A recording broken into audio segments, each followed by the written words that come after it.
nakakaiba at nakamamanghang hula ng The Simpsons sa taong 2024. Sino ang mag-aakala na ang isang palabas sa TV ay kayang humula ng mga pangyayari sa hinaharap?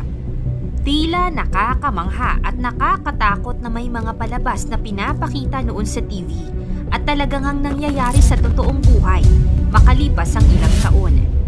Kilalanin ng isang sikat na TV show na isang longest-running American animated series na kaya di umanong manghula sa hinaharap. Ito ang The Simpsons. Nagsimula pa noong December 17, 1989 at sa ngayon, meron na itong 35 seasons at mahigit 755 na episodes. Alam mo ba na marami na itong pinakitang mga predictions? Magmula sa pagkamatay ni Queen Elizabeth, pagkakaroon ng COVID-19 at maging ang trahedya ng 9/11. Sa papalapit na taong 2024, may mga bagong predictions na naman ang The Simpsons. Ano-ano ang mga hulang ito? Mabubuti kaya ang mga hulang ito? O nakakatakot? At paano babaguhin ng mga hulang ito ang mundo?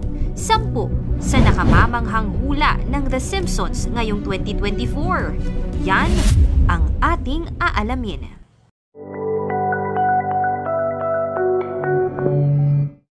Pang-10, Trump presidential race sa 2024. Sa isang sikat na episode ng The Simpsons, makikita ang Trump 2024 na nakapaskil at tila nagpapahiwatig na lalaban nga ulit si Trump matapos itong matalo noong 2021. Bagamat kumpirmado naman ni Trump noong 2022 na lalaban siya ulit sa 2024, pero ang nakamamangha, ito ay napredict ng The Simpsons noong 2015 pa. Pang-10, pagsakop ng AI. Sa isang episode sa Season 23, particularly sa Episode 14, pinakita kung paano nawalan ng trabaho si Homer dahil sa mga robot. Ang episode na ito ay pinalabas noong 2012. Hindi pa man 2024, alam na natin kung paano mas umusbong at sumikat ang teknolohiya, partikular na ang AI. Ngayon pa lamang, meron ng mga robot na ginagamit bilang waiter sa Japan, maging ang Jollibee sa Pilipinas. Ngunit sa darating na 2024, totoo nga bang mas uusbong pa at tuluyan ng mapapalitan ng mga robot ang trabaho ng mga tao? Pang-8, Mars Takeover.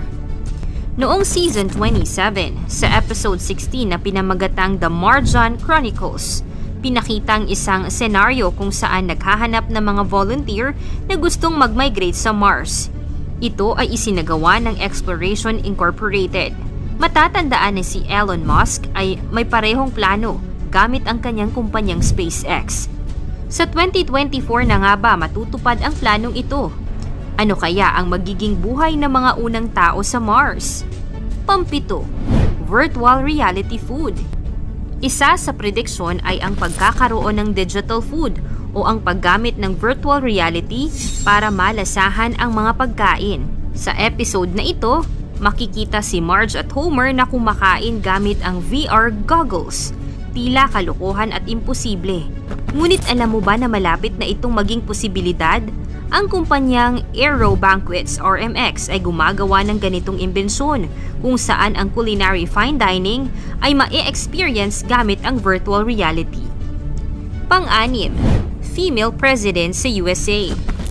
Isang episode kung saan pinakita si Lisa bilang kauna-unahang babaeng presidente ng USA. Sa kasaysayan ng USA, wala pa ring babaeng naging presidente. Sinasabi naman ng iba na natupad ng prediksyon nito nung nanalo si Kamala Harris bilang kauna-unahang black vice president ng USA. Sa paparating na eleksyon, matutupad kaya ang hulang ito? Pang-5, hologram technology. Marami nang nahulaan ang The Simpsons tungkol sa pag-usbong ng mga makabagong teknolohiya. Sa katotohanan, nahulaan ng The Simpsons noong 1995 ang video call technology na ipinakita sa isang episode kung saan kausap ni Lisa si Marge sa telepono gamit ang video call. Nagkatotoo naman ang teknolohiyang ito matapos ang ilang dekada noong 2010 nang pinakilala ng Apple ang FaceTime. Sa makabagong hula, may episode kung saan hologram na ang ginagamit sa pagtawag. Sa 2024, Ito na nga ba ang simula ng pag-usbong ng hologram technology sa telepono? Pang-apat, nuclear war ng China at USA. Pinakita sa isang episode na ibinabalita ang pagdeklara ng isang nuclear war sa USA at China. Makikita sa episode ang isang news reporter na ibinabalita ang mangyayaring gyera sa pagitan ng dalawang bansa at ang paghahanda ng Simpson family sa paparating na nuclear attack. Matagal nang may tensyon ang USA at China. Ngunit kung magkakaroon man ng malalang di pagkakaugnayan sa 2024, ito na kaya ang simula ng World War III. Pangatlo, ang bagong COVID pandemic. Kumalat noong pandemic ang isang litrato ng Simpson kung saan sa isang episode noong 1993, makikita ang pagkalat ng isang virus na tila humula sa naganap na global pandemic. Sa isang episode pa, merong isang ipinalabas tungkol sa mas malalang COVID virus. Marami-rami na ring mga manghuhula ang nakakapagsabi na merong magaganap ulit na isang makabagong pandemic.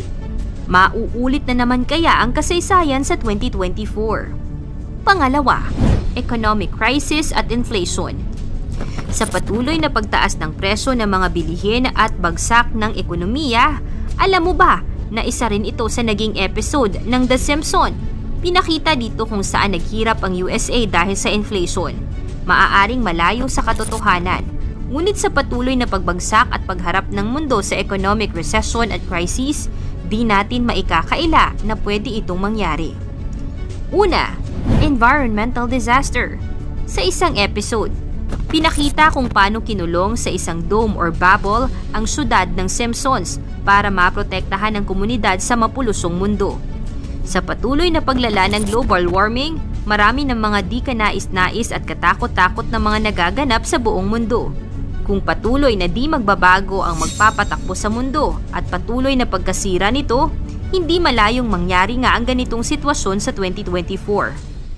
Nakakamangha ang dami ng mga pinatotohanan ng isang animated series na The Simpsons. Sa dami ng mga senaryo na naging totoo sa hinaharap, mahirap paniwalaan na ito ay may mga nagkataon lamang. Ang mga hula ng The Simpsons para sa taong 2024 ay naglalaman ng mga misteryosong pahiwatig tungkol sa hinaharap. Bagamat ang mga pangyayari ay animated series at hindi malinaw, maaaring magbigay ito ng babala at pagiging handa. Kaya sa taong 2024, alamin natin at abangan kung ang The Simpsons nga ba ay may kakayahan talagang manghula o ito ay isang simpleng programa lamang na kumikiliti sa ating mga isipan.